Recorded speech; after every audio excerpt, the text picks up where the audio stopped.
بالتجارة. التجارة نشاط اقتصادي يربط بين المنتج والمستهلك، وتكون إما تجارة بالجملة أو نصف الجملة أو بالتقسيط. ماذا يقصد بالخدمات؟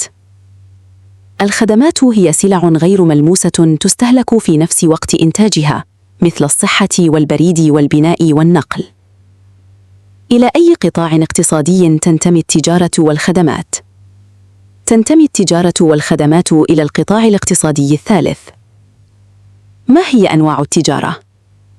تنقسم التجارة إلى تجارة داخلية تتم داخل البلد الواحد، تجارة خارجية تشمل الصادرات والواردات. ما المقصود بالصادرات والواردات؟ الصادرات السلع التي تبيعها الدولة للخارج. الواردات السلع التي تشتريها الدولة من الخارج. ما هو الميزان التجاري؟ هو الفرق بين قيمة الصادرات وقيمة الواردات. ما هي وضعيات الميزان التجاري؟ له 3 وضعيات: متوازن عندما تتساوى الصادرات والواردات، إيجابي عندما تفوق الصادرات الواردات، سلبي عندما تكون الواردات أكبر من الصادرات. ما هي مقومات النشاط التجاري والخدماتي؟ تتمثل في الإنتاج، النقل والتوزيع، الأسواق، الاستهلاك. ما أنواع الأسواق؟ تنقسم الأسواق إلى أسواق تقليدية، أسواق عصرية. ما وسائل النقل المستعملة في التجارة؟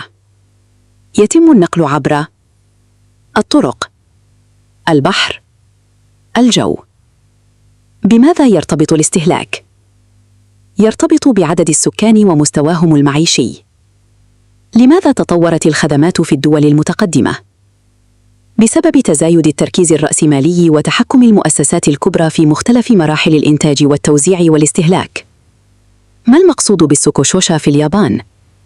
هي مؤسسات تجارية كبرى تتحكم في الأسواق وتقوم بالتمويل واختيار المواد الأولية وتصريف المنتجات. إلى أين تنقسم الخدمات؟ تنقسم إلى خدمات مهيكلة، خدمات غير مهيكلة. ما المقصود بالخدمات غير المهيكلة؟ هي خدمات لا تستفيد منها خزينة الدولة لأنها غير منظمة قانونياً أو ضريبياً. ما أهم الدول المنتجة للفحم؟ من أهمها الصين، الولايات المتحدة الأمريكية، أستراليا، روسيا، أوروبا.